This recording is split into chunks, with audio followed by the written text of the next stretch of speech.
Hello भाई, नमस्ते, प्रणाम। धर्मेंद्र दीवाना इंटरटेनमेंट में आप लोग का स्वागत है। देखिए पावर स्टार पवन सिंह का सूर्यवंशम फिल्म, देखिए कल्लू जी है जो पावर स्टार पवन सिंह का नज़दीकी फ़ैन गुरु मानते हैं पवन सिंह को, ठीक है।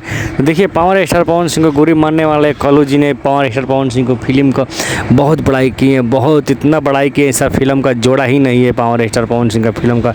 ये जो फिल्म जिस एंगल से बनाया गया है, ठीक है, पावर स्टार पवन सिंह का ये जो फिल्म है बहुत ब्लास्ट और ख़तरनाक है। इसमें कल्लू जी फिल्म देख के आए हैं, फिल्म देख के आने के बाद बोले हैं कि फिल्म में हर चीज़ दिखाया गया है, ठीक है।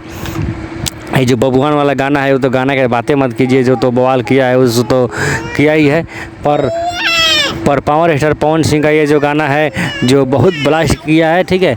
और सबसे नंबर वन बात ये है कि कल्लू का ये जो स्टेटमेंट है जो बहुत ब्लास्ट है, जो अपना रिव्यू दिए हैं पावर स्टार पवन सिंह के बारे में, बहुत खतरनाक और ब्लास्ट है। ये फिल्म देख के आए हैं कल्लू जो है, कल्लू